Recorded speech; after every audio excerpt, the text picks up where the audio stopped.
Good morning students, आपका plasma science academy के online classes में आपका स्वागत है। देखिए बच्चों, पिछले लेक्चर में हमने कोशी समाकल प्रमेय पढ़ी थी। आज हम कोशी समाकल सूत्र पढ़ रहे हैं बच्चों। पिछले लेक्चर में हमने 2-3 प्रमेय की थी। एक तो आपकी कोशी समाकल प्रमेय की थी, उसकी उपप्रमेय की थी, जिसके अंतर्गत हमने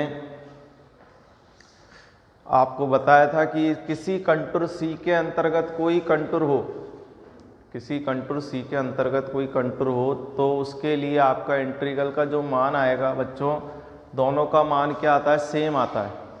यानी integral of C1 FZ DZ बराबर किसके आया था, integral of C2 FZ DZ के। वहाँ हमने ये किया था।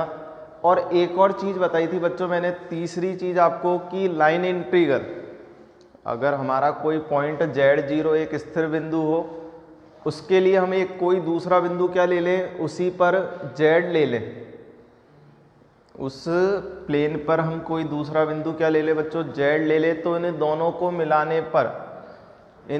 को मिलाने पर किसी भी रास्ते से जाए, जैसे हमारा ये Z0 फिक्स्ड था, Z हमने यहाँ लिया, तो यहाँ से हम इसको किसी भी रास्ते से जाए बच्चों, आपका इंटीग्रल की वैल्यू क्या आई थी, सेम आई थी बच्चों। तो ये चीज़ें हमने पिछले लेक्चर में सीखी थी। आज हम कोशी समाकल सूत्र पढ़ेंगे। आपका कोशी इंटीग्रल फॉर्मूला है, क्या है आपका स्टेटमेंट, यदि FZ एक समृत कंटूर C के अंदर तथा ऊपर विश्लेषिक फलन हो। क्या कह रहा आपसे, FZ एक, आपका FZ जो है बच्चों एक मानी रहेगा, क्या रहेगा आपका, एक मानी। आपसे कह रहा है समृत कंटूर C के अंदर तथा ऊपर विश्लेषिक फलन हो। यदि A, कोई पॉइंट A वक्र C के अंदर एक बिंदु इस प्रकार हो कि हमें क्या प्रूफ करना है, f ऑफ A बराबर में 1/2 pi iota integral C FZ upon Z minus A DZ। तो देखिएगा, पहले हम समझते हैं ये क्या कहना चाह रहा है, उसके बाद हम प्रूफ करेंगे। आप डायग्राम बनाते हैं, हम इसका डायग्राम बनाएंगे। तो हमें एक कंटूर C दे रखा है बच्चों,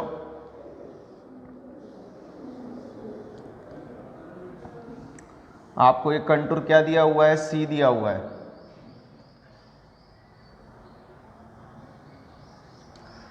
हमारा ये कंटूर C है बच्चों। अब कह रहा है एक समृत कंटूर C के अंदर तथा ऊपर, अंदर का मतलब ये पॉइंट है इसके अंदर, और इसके ऊपर, ये इसकी बाउंड्री पर, ऊपर का मतलब इसकी परिबद्ध बलिकाओं पर आपका क्या है, फलन FZ जो है बच्चों विश्लेषिक है।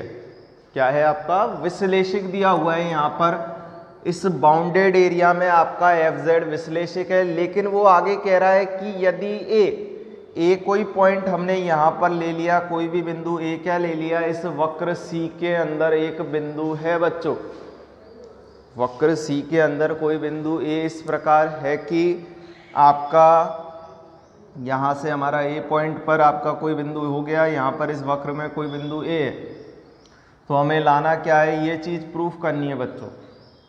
तो हमने देखिएगा यहाँ पर एक सर्किल को कंसीडर कर लिया, आपने एक बिंदु A है तो इसमें हमने एक सर्किल कंसीडर कर लिया, यानी एक वक्र कंसीडर कर लिया।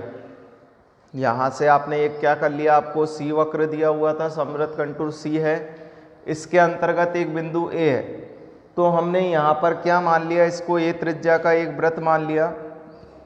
तो यहाँ से हमारा क्या हो गया, आपका एक वृत्त मान लिया, इस वृत्त को हमने इसकी रेडियस क्या मान ली, R मान ली, इसको हमने क्या मान लिया, R त्रिज्या का एक वृत्त है। इस वृत्त पर आपने एक कंटूर हो गया, एक तरीके से ये भी एक क्लोज्ड परिपथ हो गया। अब यहाँ पर हमें क्या दिखाना है, आपको दिखाना है कि f ऑफ A बराबर में 1/2 pi iota integral C FZ upon Z minus A DZ। और जो FZ दे रखा है वो हमें हमेशा किस में दे रखा है, इन परिबद्ध बलिकाओं में आपका विश्लेषिक दिया हुआ है। FZ आपका यहाँ आपका क्या दिया हुआ है, पूरे एरिया में आपको विश्लेषिक दिया हुआ है, इस एरिया में। तो यहाँ पर हमें FZ आपका क्या दे रखा है, विश्लेषिक दे रखा है बच्चों। ये एफ जेड आपको विश्लेषिक दिया हुआ है यहाँ पर। इसके अंतर्गत एक बिंदु ए था, इस पर हमने एक क्या बना लिया, एक वृत्त बना लिया। किस त्रिज्या का, आर त्रिज्या का एक वृत्त बना लिया। देखिएगा अब हम आगे क्या कर रहे हैं। इसमें आपको क्या चीज गिवन है, आपको गिवन है कि एफ जेड एक समवृत्त कंटूर सी के अंदर ऊपर और अंदर तथा ऊपर विश्लेषिक फलन है। तो हमने जो जो चीज इसमें की है उसको हम प्रूफ में लिखेंगे। अब हम प्रूफ में क्या लिखेंगे, चूंकि एफ जेड एक समवृत्त कंटूर सी के अंदर तथा ऊपर विश्लेषिक फलन है, इसके अंतर्गत हमने इस कंटूर सी के अंतर्गत एक बिंदु ए जिस पर एक आर त्रिज्या के एक वृत्त की क्या करते हैं, हम कल्पना करते हैं। हमने एक स्मॉल आर त्रिज्या का क्या बना लिया, एक वृत्त बना लिया। ठीक है, इस वृत्त को बनाने पर हमारा एफ जेड क्या है, इस समवृत्त कंटूर सी के अंदर विश्लेषिक है। जब एफ जेड आपका इस समवृत्त कंटूर सी के अंतर्गत विश्लेषिक है तो बच्चों F Z upon Z minus A B क्या होगा, इस समवृत्त कंटूर सी के अंदर तथा ऊपर क्या होगा, विश्लेषिक होगा। जो एफ जेड है वो हमारा इसके अंतर्गत और इसके ऊपर विश्लेषिक है, तो F Z upon Z minus A B क्या होगा आपका इसके अंतर्गत विश्लेषिक होगा। तो यहाँ से देखिएगा जो हमारी वृत्त की जो इक्वेशन बनेगी, हमारी जो इस वृत्त की इक्वेशन बनेगी, वो वृत्त की इक्वेशन क्या बनेगी, mod Z minus A is equal to are.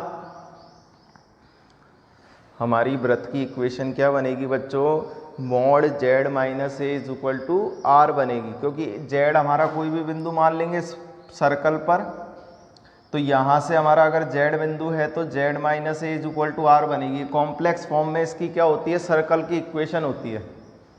Complex रूप में ये क्या है, आपकी सर्कल की इक्वेशन है। तो यहाँ से सर्कल की इक्वेशन क्या बन गई, mod Z minus A is equal to are.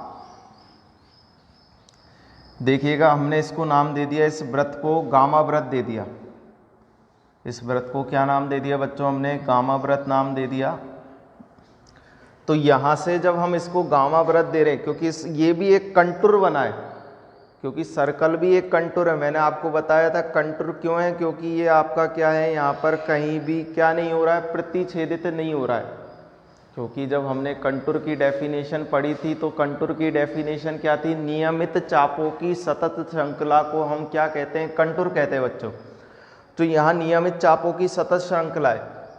तो यहाँ पर हमने एक सर्कल कंसीडर कर लिया, इस सर्कल को हमने नाम क्या दे दिया, गामा वृत्त नाम दे दिया। और इस गामा वृत्त का समीकरण क्या हो गया, गामा वृत्त का समीकरण क्या बनेगा, mod Z minus A is equal to R बनेगा बच्चों। तो यहाँ से आपका गामा वृत्त का समीकरण ये बनेगा। ये समवृत्त कंटूर सी हो गया, इसके अंतर्गत हमारा एफ जेड क्या है आपका विश्लेषिक दे रखा है।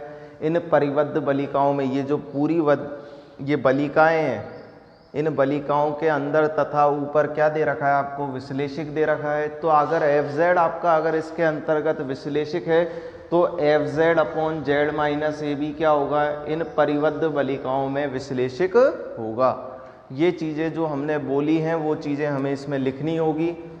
देन उसके बाद हमें क्या करना होगा बच्चों, मैंने आपको बताया था पिछले लेक्चर में कि हमें यहाँ पर आपका हमेशा क्या होना चाहिए, सिंपली कनेक्टेड रीजन होना चाहिए। कोशी समाकल प्रमेय हमेशा किसके लिए लगती है, सिंपली कनेक्टेड रीजन के लिए लगती है। तो सिंपली कनेक्टेड रीजन बनाने के लिए हम क्या कर देते हैं बच्चों, क्रॉस कट लगा देते हैं। लगाते हैं क्या नहीं लगाते बच्चों। तो यहाँ पर हम दिखाना चाहें तो दिखा भी सकते हैं इस चित्र में, आप चाहें तो इस चित्र में दिखा भी सकते हैं, नहीं दिखाना चाहते हैं तो हमने पढ़ चुके हैं तो वही चीज़ें हैं, यहाँ पर हम दिखा सकते हैं, इस चीज़ को शो भी कर सकते हैं आप चाहें तो हमने यहाँ पर सपोज कीजिए मैंने आपको यहाँ पर शो कर दिया। तो आप यहाँ पर जब शो करते हैं तो बच्चों देखिए क्या करेंगे, आप नाम देंगे, नाम देने A B C D E F G H I, ये आपने बच्चों नाम दे दिया इसको। यहाँ से आपका A B C D E F G H I. मैंने आपसे बोला था हमेशा पथ क्या होना चाहिए, कंटूर हमेशा क्या होना चाहिए बच्चों, सिंपली कनेक्टेड होना चाहिए। तो हमने इसको सिंपली कनेक्टेड बना लिया। आप दिखाना चाहें तो दिखा भी सकते हैं, नहीं दिखाना चाहें तो नहीं भी दिखाएंगे, क्योंकि अब हम इसको बार बार नहीं दिखाएंगे, क्योंकि हमें पता है सिंपली कनेक्टेड बनाने के लिए इसको क्रॉस कट करना पड़ेगा, और क्रॉस कट करके हम इसकी क्या लगा सकते हैं, कोशी समाकलन की उपप्रमेय, जो मैं आपको बता चुका हूं। कोशी समाकलन की उपप्रमेय में हमने क्या किया था, ये कंटूर का इंटीग्रल बराबर में ये कंटूर का इंटीग्रल बच्चों। तो यहां से हमें क्या पता चला था, ये इंटीग्रल इस इंटीग्रल के बराबर आया था। तो हम बार बार इसमें क्रॉस कट लगा के नहीं दिखाएंगे। आप दिखाते हो तो अच्छी बात है, नहीं दिखाते हैं तो भी चलेगा, गलत नहीं है। तो यहाँ पर हमें समझ जाना है कि वो सिंपली कनेक्टेड रीजन में ही है। वो क्या है आपका, सिंपली कनेक्टेड रीजन में ही है आपका कंटूर। तो कंटूर जब सिंपली कनेक्टेड रीजन में है तो हम यहाँ पर इतना करने की आवश्यकता नहीं है बच्चों दोबारा से, कि क्या करेंगे कि इंटीग्रल ऑफ पूरे पथ का इंटीग्रल बराबर में आपका क्या लिखोगे, क्योंकि क्लोज्ड कंटूर के अंतर्गत कोशी समाकल प्रमेय क्या होती है, जीरो होती है। हम पढ़ चुके हैं integral of C F Z D Z बराबर क्या होता है, जीरो। तो यहाँ से जब इंटीग्रल करेंगे हम अलग अलग करके करेंगे तो ये दोनों कैंसिल हो जाते हैं बच्चों। हमने पिछले लेक्चर में आपको बताया, देखना आप उस लेक्चर को, जब ये दोनों कैंसिल हो जाएंगे तो ये इंटीग्रल प्लस ये इंटीग्रल बचेगा। इसकी डायरेक्शन जब विपरीत हो जाती है, इसको अपोजिट साइड भेजते हैं, यानी इसको RHS में भेजोगे तो अब ये माइनस का हो जाएगा, और माइनस का होते ही हम इसकी डायरेक्शन देखेंगे तो ये क्लॉकवाइज है बच्चों। जब एंटी क्लॉकवाइज बना लेंगे तो डायरेक्शन के कारण आपका साइन क्या हो जाएगा, चेंज हो जाएगा, और साइन चेंज होते ही ये इंटीग्रल किसके आ जाएगा, इस इंटीग्रल के बराबर आ जाएगा। तो यहाँ पर जब हम करेंगे आप लिखोगे कोशी समाकलन की उपप्रमेय से। तो कोशी समाकलन की उपप्रमेय से बच्चों क्या लिखोगे, integral of C F Z D Z बराबर में integral of gamma F Z D Z, यही लिखेंगे, क्या नहीं लिखेंगे बच्चों, ठीक है।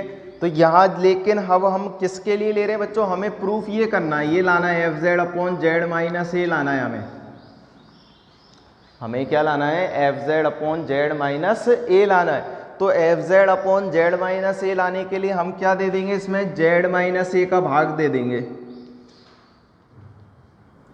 यानी मैं अभी बोला था हमने आपसे कि अगर एफ जेड इस परिबद्ध बलिकाओं में विश्लेषिक है तो F Z upon Z minus A भी बच्चों विश्लेषिक होगा कि नहीं होगा, इस परिबद्ध बलिकाओं में विश्लेषिक होगा, क्योंकि हमने यहाँ पर ए को छोड़ दिया बच्चों, पॉइंट ए को छोड़ दिया। यहाँ पर अगर ए हो जाता तो ए होने पर आपका विश्लेषिक नहीं होता, यहाँ पर विचित्र बिंदु हो जाता। मैंने आपको विश्लेषिक फलन की डेफिनेशन में लिखवाया है कि ऐसा कोई पॉइंट हो जिस पर फलन क्या ना हो, विश्लेषिक नहीं हो। अब विश्लेषिक किस पर नहीं होता, ये z इज इक्वल टू ए पर विश्लेषिक नहीं होता, लेकिन z इज इक्वल टू ए तो हमारी परिबद्ध बलिकाओं में कहीं भी नहीं आ रहा है, यानी परिबद्ध बलिकाओं के बाहर है, यानी ए के बाहर आपका क्या है, एफ जेड विश्लेषिक है। तो F Z upon Z minus A भी इस परिबद्ध बलिकाओं में क्या होगा बच्चों, विश्लेषिक होगा। तो यहाँ तक अपने बात समझ में आ गई होगी।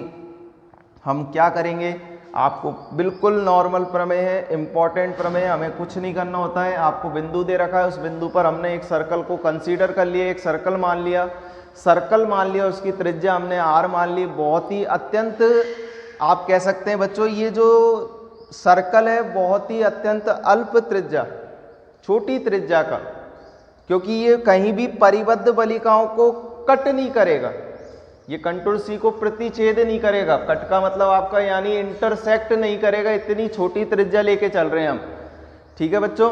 तो यहाँ पर आपको ये लिखना है कि जो स्मॉल r रेडियस का जो सर्कल है वो आपका क्या नहीं करता है, कंटूर सी को कहीं भी प्रतिच्छेदित नहीं करता है, क्योंकि ये इसको प्रतिच्छेदित नहीं करता है। तो इस स्थिति में हमारा क्या हो जाएगा, F Z upon Z minus A इस परिबद्ध बलिकाओं में क्या हो गया बच्चों, विश्लेषिक हो गया। तो हम इस चीज को फिर क्या लिखेंगे लास्ट में, अतः कोशी समाकलन की उपप्रमेय से, क्योंकि यहाँ पर ये कौन सी लग रही है, कोशी समाकलन की उपप्रमेय। देखिएगा हम कैसे लिखेंगे इसको बच्चों, ये आप डायग्राम भी बना सकते हैं। अब देखिए हम क्या लिख रहे हैं,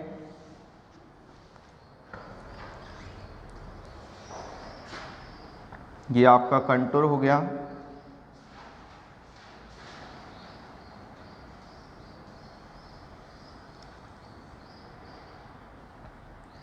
ये प्रमेय आपसे कई बार पूछी जाती है परीक्षाओं में बच्चों। ये हमने सर्कल सी कंसीडर किया था। इसमें जो जो हमने अभी बोला है उसी चीज़ को हम नोट करेंगे। ये आपका ये हो गया। इन परिबद्ध वलिकाओं में आपका कंटूर क्या है बच्चों? विश्लेषिक है बच्चों।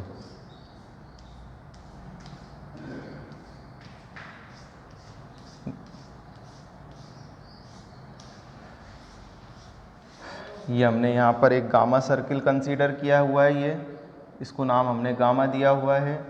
इसकी इस रेडियस जो है हमने मानी है, सर्कल की रेडियस ए आर है। ये ए पॉइंट है।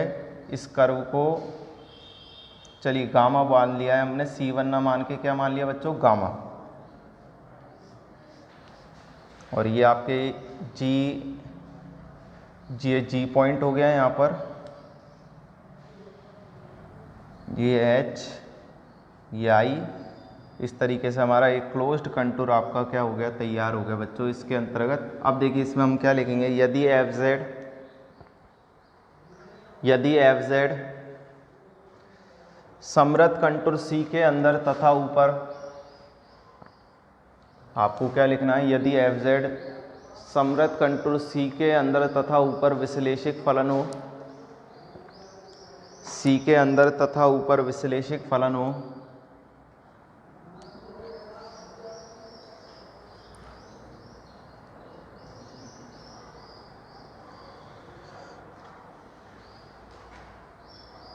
तथा बिंदु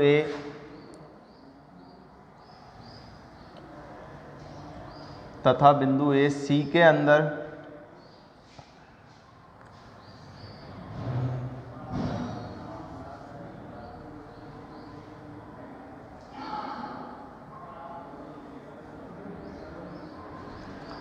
तथा बिंदु A C के अंदर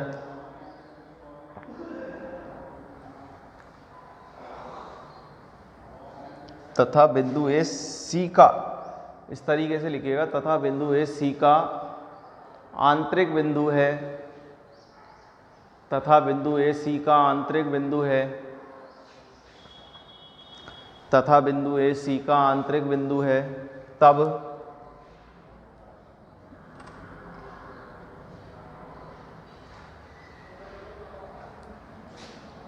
तब हमें सूत्र f ऑफ a बराबर में 1/2 pi iota integral C FZ upon Z minus a dz सिद्ध करना है। ये बच्चों हमें जो जो चीज़ हमें दे रखी थी उसको हमने नोट किया है। और जो हमें प्रूफ करना है, सबसे पहली चीज़ आपको प्रमेय में यही पता नहीं होगा ना कि हमें क्या करना है और क्या नहीं करना है, तो हम प्रमेय में नहीं कर सकते हैं कुछ भी बच्चों। तो यहाँ हमने पहली चीज़ तो ये लिख ली कि हमें यहाँ पर समृद्ध कंटूर C के अंतर्गत आपको FZ क्या दिया हुआ है? अंदर और ऊपर विश्लेषिक दिया हुआ है बच्चों। और विश्लेषिक दे रखा है तो C के अंतर्गत हमें क्या दे रखा है? जो बिंदु A है वो इसका आंतरिक बिंदु दे रखा है। अब हमने क्या सिद्ध करना है? सिद्ध करना है कि FZ बराबर में f ऑफ a बराबर में ये लाना है बच्चों। ये कर लिया अब हमने। अब हम अगली लाइन में क्या लिखेंगे कि हमने एक क्या माना? एक स्मॉल r त्रिज्या का एक वृत्त माना, जिसकी समीकरण क्या होती है? Z minus a is equal to r। क्या होती है सर्कल की equation? Mod Z minus a is equal to r। ये कॉम्प्लेक्स फॉर्म में आपकी क्या होती है? सर्कल की इक्वेशन। तो हम आगे क्या लिख रहे हैं बच्चों? लिखिएगा अब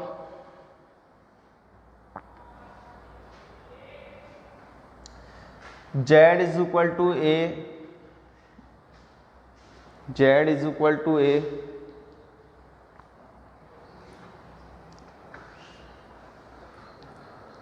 को केंद्र, यानी केंद्र हमने क्या माना है बच्चों? A माना है, तथा छोटी त्रिज्या R का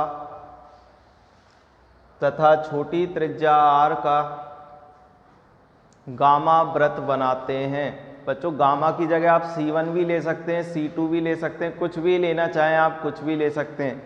ठीक है, आपको जैसा अच्छा लगे वो कर सकते हैं, जरूरी नहीं फिक्स होता है कि ये C1 ले लें, इसको C2 ले लें, कुछ भी ले सकते हैं। गामा त्रिज्या का, यानी हमने क्या किया बच्चों, ए त्रिज्या का क्या ले लिया, एक केंद्र ए ले लिया जिसका केंद्र क्या है, ए है, और आर जो हमने बोला है वो छोटी त्रिज्या है, इसका एक क्या बना लिया, एक वृत्त बना लिया बच्चों। आर त्रिज्या का एक वृत्त क्या बनाते हैं बच्चों, गामा बनाते हैं। आगे लिख लीजिएगा, जिसकी समीकरण, कोष्टक में लिख लेना, जिसकी समीकरण mod Z minus is equal to A R होती है। यहाँ तक आपके बात समझ में आई होगी बच्चों, हमने क्या किया है, जिसकी समीकरण क्या होती है, mod Z minus A is equal to R होती है। कोष्टक बंद कर दीजिएगा। आगे हमने एक बात और बोली थी बच्चों, उसको और लिखेंगे। ये वृत्त क्या कर रहा है, इस कंटूर सी को कहीं भी प्रतिच्छेदित नहीं करता है, क्योंकि अगर ये प्रतिच्छेदित कर गया ना तो आपका ये प्रूफ नहीं होगी प्रमेय। तो हम यहाँ पर क्या लिख रहे हैं,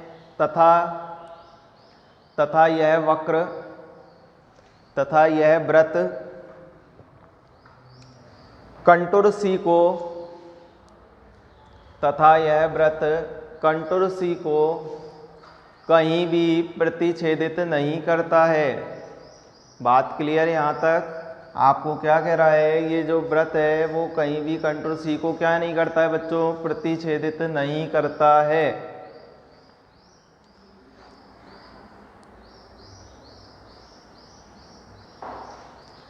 ठीक है बच्चों, आगे लिखेगा, एवं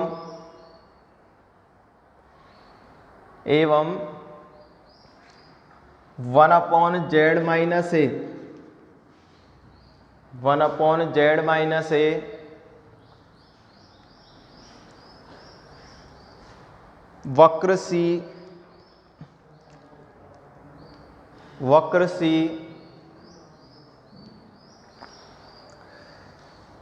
तथा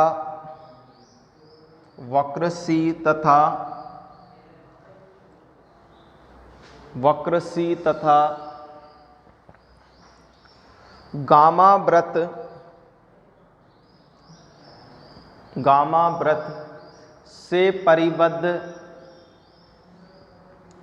से परिबद्ध बलिका में विश्लेषिक फलन है। ये वक्र सी है बच्चों। ठीक है, आपके बात क्लियर है? मैंने वही चीज़ें लिखवाई हैं जो मैंने अभी समझाई थी कि 1/z माइनस ए मैंने बोला था, इस वक्र सी और इस वृत्त गामा वृत्त से जो परिबद्ध बलिका कौन सी है बच्चों, ये मैंने आपको क्या कर रखा है, गहरी लाइनों से आपको बना रखा है। ये आपकी परिबद्ध बलिका हैं। इन परिबद्ध बलिकाओं में आपका क्या दे रखा है, 1/z माइनस ए आपका विश्लेषिक है। ठीक है, तो आगे लिखिएगा, अतः अब देखिए बच्चों, ये जब विश्लेषिक है तो आपका fz/z माइनस ए भी क्या होगा, इन परिबद्ध बलिकाओं में क्या होगा, विश्लेषिक होगा। तो अब क्या लिखेंगे, अतः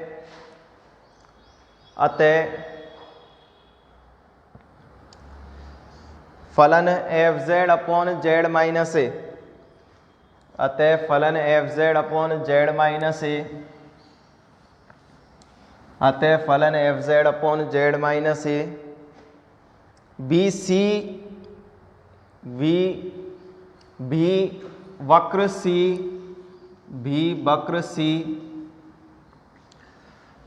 सी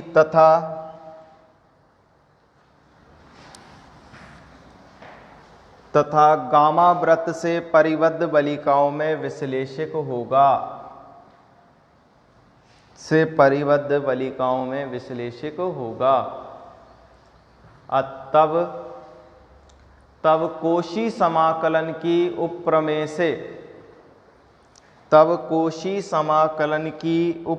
से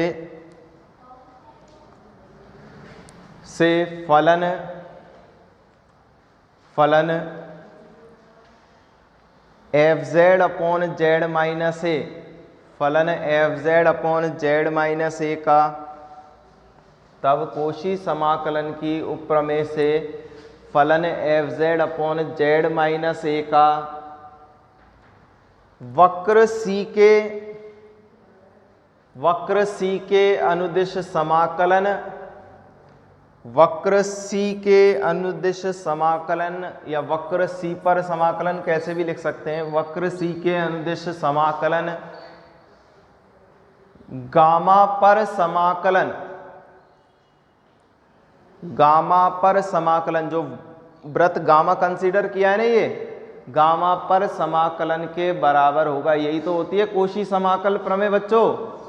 कोशी समाकलन की उपप्रमेय क्या होती है कि इस सी के अंतर्गत समाकलन किसके बराबर होगा, गामा के अनुदिश समाकलन के बराबर होगा। तो हम यहाँ से देखिएगा क्या कर रहे हैं आपका, जब हम प्रूफ करते हैं तो प्रूफ पर चलते हैं। ये आपको चित्र का डायग्रामेटिकल हमने जो लिखवाया था वो लिखवा दिया है, जो समझाया था, इसके अकॉर्डिंग अब हम प्रूफ पे बढ़ते हैं।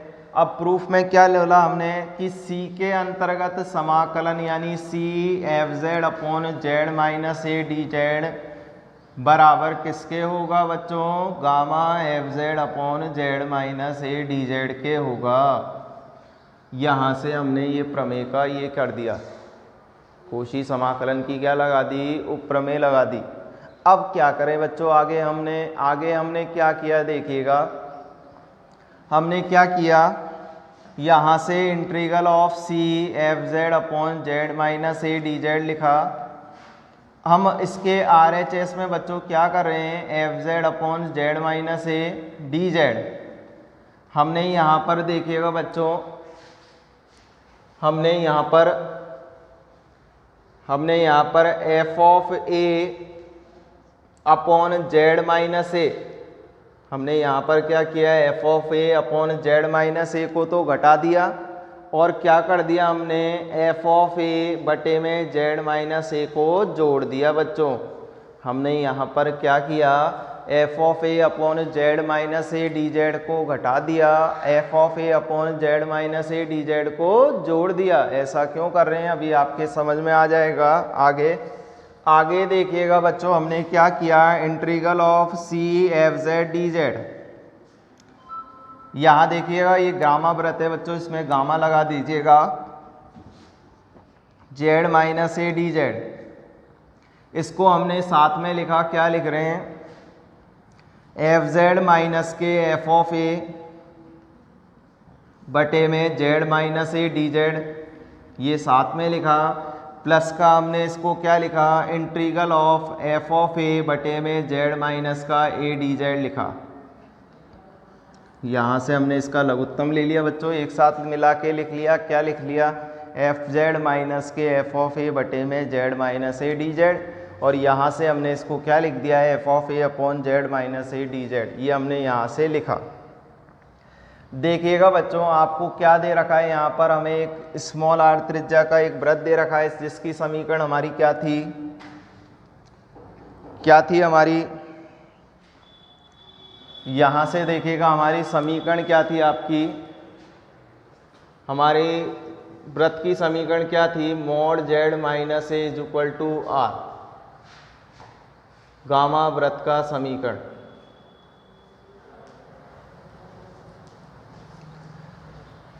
यहाँ से हमारा गामा वृत्त का समीकरण ये हो गया।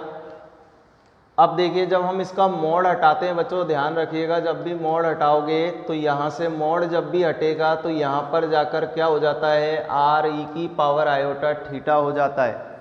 ऐसा क्यों होता है, क्योंकि ई की पावर आयोटा थीटा का जो हम मापांक लेते हैं बच्चों 1 होता है, क्योंकि ई की पावर आयोटा थीटा को बच्चों हम क्या लिखते हैं, यहाँ से कॉस थीटा प्लस के आयोटा साइन थीटा लिखते हैं आयलर सूत्र से बच्चों। और मापांक जब भी लेते हैं, मापांक लेने के लिए हम क्या करते हैं, अंडर रूट में कॉस स्क्वायर थीटा प्लस के साइन स्क्वायर थीटा, यानी वास्तविक भाग का वर्ग प्लस काल्पनिक भाग का वर्ग करते हैं। और यहाँ से हम सर्व समीका से इसका मान कितना कह देंगे बच्चों, 1 कह देंगे। इसलिए हम ई की पावर आयोटा थीटा का जब भी मापांक लेंगे हमेशा ध्यान रखना है उसका मान कितना होता है बच्चों, 1 होता है। तो यहाँ पर हमें ये वाली चीज़ को आपको ध्यान में रखना है कि ई की पावर आयोटा थीटा का मान कितना होता है बच्चों, मापांक ई की पावर आयोटा थीटा का मान 1 होता है। देखिएगा हमें क्या दिया हुआ था, गामा वृत्त का समीकरण ये था, इसके लिए हमने मापांक हटाया बच्चों, ध्यान रखिएगा मापांक ई की पावर आयोटा थीटा का मान कितना होता है बच्चों, 1 होता है। इसको हमने बच्चों नाम दे दिया समीकरण नंबर 1। यहाँ से देखिएगा हमें z माइनस ए की वैल्यू तो आ गई आपके पास, आर ई की पावर आयोटा थीटा, तो हमें यहाँ से बच्चों z बराबर में हम इसको क्या लिख सकते हैं, ए का पक्षांतरण किया, a प्लस आर ई की पावर आयोटा थीटा लिखा। हमें किस चीज़ की भी ज़रूरत पड़ेगी, dz की ज़रूरत पड़ेगी, ठीक है बच्चों। तो यहाँ से dz का मान कितना आएगा, ये 0 होगा, r अचर है, e की पावर आयोटा थीटा का हम अवकलन करेंगे तो क्या आएगा, आयोटा e की power iota theta D theta आएगा। ये हमारा बच्चों क्या आ गया, dz आ गया। अब इन जो भी मान हैं, इन मानों की हमें आवश्यकता पड़ेगी आगे, तो इसलिए हमने इनको नाम दे दिया, इसको इक्वेशन नंबर 2 नाम दे दिया और इसको इक्वेशन नंबर 3 नाम दे दिया। देखिएगा नेक्स्ट स्टेप में हम बच्चों क्या कर रहे हैं, यहाँ से जो हमारे पास समीकरण 1 थी, समीकरण 1 से हम वैल्यू को सॉल्व कर रहे हैं। किसकी वैल्यू को सॉल्व कर रहे हैं बच्चों, इस वैल्यू को सॉल्व कर रहे हैं समीकरण 1 से। हमने यहाँ पर एफ ऑफ ए बटे में z माइनस ए गामा की वैल्यू को सॉल्व कर रहे हैं पहले। तो जब हम इसको सॉल्व करते हैं तो हम किसको ले रहे हैं, सबसे पहले gamma, integral of gamma F of ए बटे में z minus A D Z ले रहे हैं बच्चों। यहाँ से देखिएगा जब हम इसको सॉल्व करते हैं बच्चों, तो यहाँ से जब सॉल्व करेंगे तो आपका क्या आएगा, integral of gamma F of a के स्थान पर एफ ऑफ ए रखेंगे, z माइनस ए के स्थान पर बच्चों क्या रख सकते हैं हम, आर ई की पावर आयोटा थीटा रख सकते हैं। तो यहाँ से आर ई की पावर आयोटा थीटा रखा बच्चों। डी जेड के स्थान पर हम क्या रख सकते हैं बच्चों, यहाँ पर ये आप समीकरण नंबर 3 से क्या रखेंगे, आर आयोटा ई की power iota theta D theta रखेंगे। आर से आर कट रहा है, ई की पावर आयोटा थीटा से ई की पावर आयोटा थीटा कट रहा है। तो हमारे पास बच्चों देखिएगा क्या आ रहा है, यहाँ से integral of gamma F of ए बटे में z minus A D z की वैल्यू क्या आ रही है बच्चों, आयोटा को हम बाहर ले सकते हैं इंटीग्रल से, एफ ऑफ ए को बाहर ले सकते हैं बच्चों। आपको गामा डी थीटा का क्या करना है बच्चों, समाकलन करना है।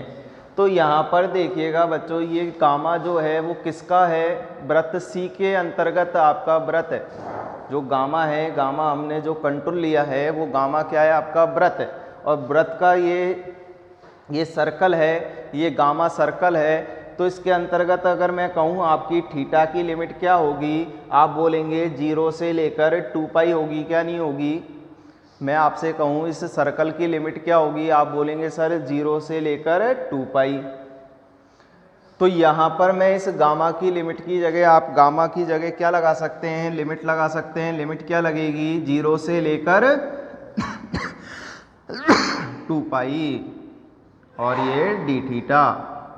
जब आप समाकलन करेंगे डी थीटा का, तो समाकलन क्या आएगा, थीटा आएगा। और थीटा में आप जब ऊपरी सीमा लगाएंगे तो क्या आ जाएगा, 2 पाई। तो हम इसको क्या लिख सकते हैं बच्चों, 2 पाई आयोटा एफ ऑफ ए। तो यहाँ से आपका गामा एफ ऑफ ए बटे में z minus A D z की वैल्यू क्या आ गई बच्चों, 2 पाई आयोटा एफ ऑफ ए। इसे नाम दे दिया बच्चों आपने समीकरण नंबर 4। यहाँ तक समझ में आया कि नहीं आया बच्चों। हमने क्या लिया, समीकरण 1 से इस भाग को पहले सॉल्व कर रहे हैं। क्या आया, F of A upon z minus A D Z को हमने z माइनस ए के स्थान पर आर ई की पावर आयोटा थीटा रखा बच्चों। जी जेड के स्थान पर हमने मान रखा आर ई की पावर आयोटा थीटा से कट गया। आयोटा एफ ऑफ ए अचर था, डी थीटा था। डी थीटा का हमें समाकलन किसके अंतर्गत करना है, 0 से 2 पाई के अंतर्गत। क्योंकि यहाँ पर आपका गामा वृत्त है और गामा वृत्त में आपकी वृत्त की जो लिमिट होती है वो कहाँ से कहाँ तक होती है, 0 से 2 पाई तक। तो यहाँ पर हमारा क्या आ गया, इक्वेशन नंबर 4। देखिएगा इस मान को जब हम समीकरण 1 में रखते हैं बच्चों, समीकरण 1 से। तो यहां से देखिएगा समीकरण 1 से हम क्या बोल रहे हैं बच्चों, आपका क्या बोलेंगे समीकरण 1 से, integral of C F Z upon Z minus A D Z बराबर में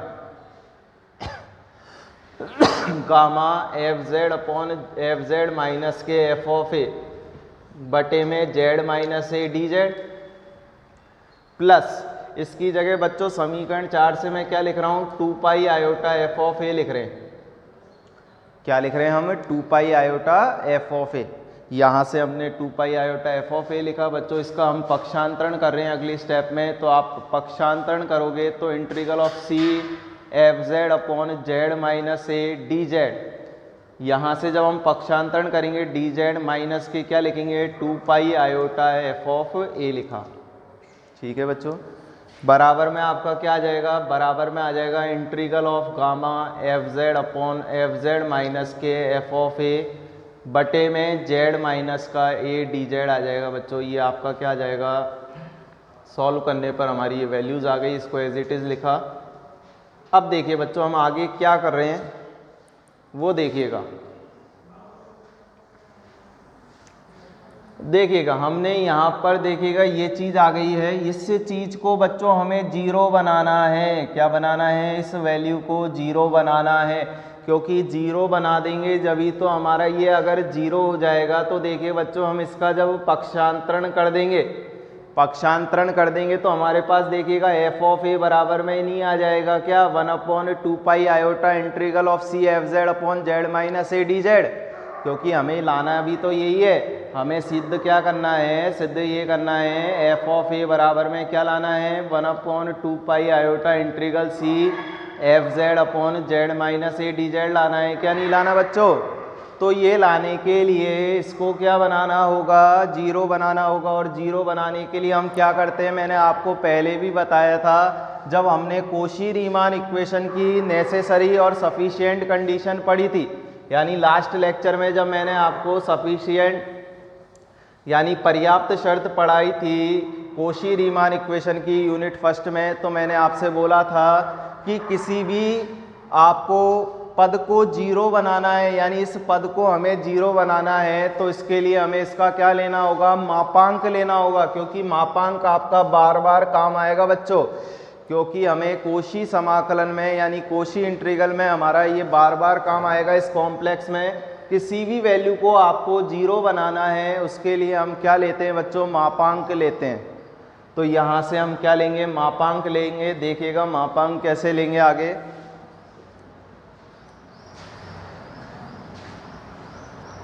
देखिए बच्चों हमने क्या लिया, समीकरण के दोनों पक्षों का मापांक लेने पर हमने क्या ले दिया, मापांक लेने पर।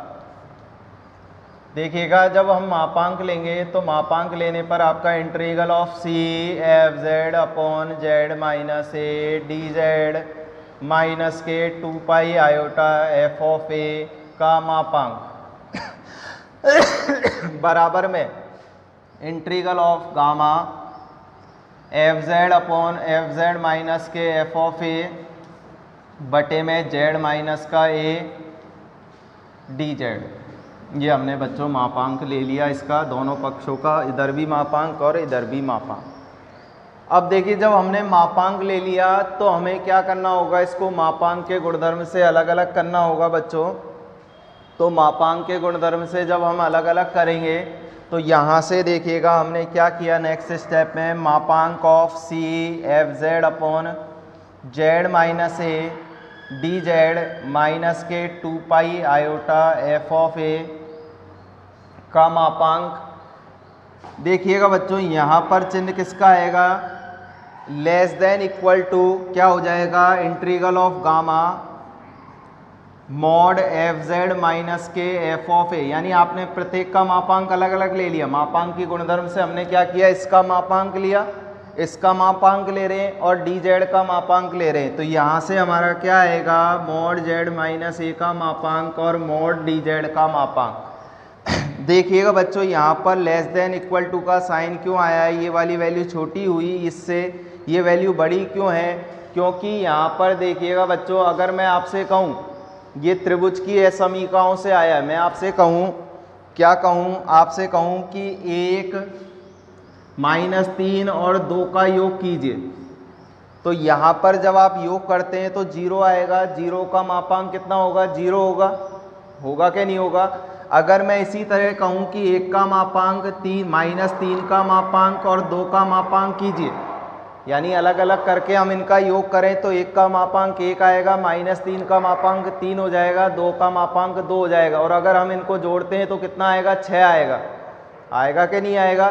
तो बच्चों ये संख्या क्या हो गई? इस संख्या से बड़ी हो गई कि नहीं हुई? यानी अगर हम क्या कहें कि इन सभी को जोड़ें और इन सभी के मापांक को अलग अलग करके जोड़ें, हम क्या करें? पूरे का योग कर दें और उसमें से इसको घटा दें। यानी अपन सपोज कीजिए, जैसे मैंने आपको उदाहरण से समझाया, 1 -3 2 है, तो इन सभी का जब आप योग करके मापांक लेते हैं तो वो 0 आ रहा है बच्चों। तो ये संख्या छोटी आ रही है किससे? जबकि हम अलग अलग का मापांक, अलग अलग संख्याओं का मापांक लेके उसको योग करते हैं, वो संख्या क्या आ रही है? इसके मापांक के योग से छोटी आ रही है। यानी ये संख्या छोटी है किससे? इससे। तो यहाँ पर हमारे बात क्लियर हुआ ना? ये साइन किस लिए आया है यहाँ पर? क्योंकि ये संख्या क्या हो गई? बड़ी हो गई, क्योंकि यहाँ पर हमने प्रत्येक का मापांक क्या कर दिया? अलग अलग ले लिया बच्चों। तो यहाँ से देखिएगा, अब हम आगे क्या कर रहे हैं, देखिएगा हमारा यहाँ पर ये वैल्यू आ रही है, इस वैल्यू को हम सॉल्व आगे कैसे कर रहे हैं देखिएगा। आपको दे रखा है, चूंकि आपको क्या दे रखा है? प्रमेय में आपको दे रखा है शुरू में कि चूंकि जो फलन एफ जेड है, आपको क्या दे रखा है शुरू में? फलन एफ जेड वक्र सी के अंदर क्या दे रखा है? विश्लेषिक दे रखा है क्या नहीं दे रखा बच्चों? अगर फलन विश्लेषिक है तो वो डिफरेंशिएबल होगा क्या नहीं होगा बच्चों? डिफरेंशिएबल होगा, क्योंकि विश्लेषिक होगा तो डिफरेंशिएबल होगा। मैं आपको पहले भी बता चुका हूं, अगर वो डिफरेंशिएबल है तो वो क्या होगा? कंटिन्यूअस होगा क्या नहीं होगा बच्चों? कंटिन्यूअस होगा, क्योंकि ये एक चेन बनी हुई है। अगर कंटिन्यूअस विश्लेषिक होने के लिए वो डिफरेंशिएबल होता है, और डिफरेंशिएबल होगा तो प्रत्येक डिफरेंशिएबल फंक्शन आपका कंटिन्यूअस होता है बच्चों। मैंने आपको पहले भी ये प्रमेय प्रूफ करवा चुका हूँ, लेकिन इसकी सफिशिएंट कंडीशन आपकी हो भी सकती है और नहीं भी हो सकती, क्योंकि कंटिन्यूअस फंक्शन, यानी हमने पहले भी बोला था कि अगर आपका कोई फलन, अगर आपका डिफरेंशिएबल है तो कंटिन्यूअस होगा, लेकिन कोई कंटिन्यूअस फंक्शन डिफरेंशिएबल हो सकता है और नहीं भी हो सकता है बच्चों। तो यहाँ पर देखिएगा हम क्या बोल रहे हैं कि चूंकि आपको जो एफ जेड है क्या दिया हुआ है? फलन एफ जेड कंटूर सी के अंतर्गत, कंटूर सी के अंदर विश्लेषिक है, कंटूर सी के अंदर विश्लेषिक है। देखिए सी के अंदर विश्लेषिक है, अतः तथा यह बिंदु, तथा यह बिंदु, तथा यह बिंदु z = a पर क्या है बच्चों? संतत है। क्योंकि यहाँ पर आपका विश्लेषिक है, तो विश्लेषिक होने के कारण आपका क्या होगा? क्या होगा? संतत भी होगा। क्यों लगाया बच्चों मैंने यहाँ पर संतत का प्रोसेस? किस लिए लगाया? क्योंकि मैं कंटिन्यूटी की डेफिनेशन क्या जानता हूँ, ये डेफिनेशन होती है, क्या होती है? प्रत्येक, आपको कंटिन्यूटी की डेफिनेशन यूज लेनी है बच्चों। कंटिन्यूटी की डेफिनेशन यहाँ काम आएगी बच्चों। और कंटिन्यूटी की डेफिनेशन क्या होती है? प्रत्येक एप्सिलॉन ग्रेटर देन 0 के लिए डेल्टा ग्रेटर देन 0 ऐसा होना चाहिए, ऐसा होना चाहिए। कैसा होना चाहिए बच्चों? कंटिन्यूटी की डेफिनेशन क्या होती है कि मॉड एफ जेड माइनस का मॉड एफ जेड माइनस का एफ ऑफ ए का mod is less than epsilon, जबकि जेड माइनस ए क्या होना चाहिए बच्चों? लेस देन डेल्टा होना चाहिए। ये आपकी कंटिन्यूटी की डेफिनेशन होती है। क्या होती है? फलन एफ जेड कंटूर सी के अंदर विश्लेषिक है तो डिफरेंशिएबल होगा, डिफरेंशिएबल है तो बिंदु z = a पर क्या होगा बच्चों? संतत होगा। संतत है तो संतत की डेफिनेशन क्या होगी? डेफिनेशन हमेशा याद रखनी है बच्चों। डेफिनेशन मैंने आपसे पहले ही बोला था, डेफिनेशन याद करने की होती है और वो थ्योरम में किस तरीके से अप्लाई होती है वो सीखना होता है। तो यहाँ पर वो डेफिनेशन कंटिन्यूटी डेफिनेशन अप्लाई हो रही है, क्योंकि यहाँ पर मॉड एफ जेड माइनस ए दिख रहा है क्या नहीं दिख रहा बच्चों। तो इसकी जगह हम एप्सिलॉन रख सकते हैं क्या नहीं रख सकते। ठीक है बच्चों, तो यहाँ से हमें ध्यान रखने वाली बातें हैं, इन चीज़ों को अप्लाई करना आना चाहिए, और अप्लाई जब ही कर सकते हैं जबकि हमें पता होना चाहिए। ठीक है बच्चों, तो यहाँ पर हमारा ये आ गया, तो यहाँ से हमारा ये आ रहा है, क्या आ रहा है, एफ जेड माइनस के एफ ऑफ ए इज, इसको रोक दे, f of z minus f of a less than epsilon, जबकि z minus a less then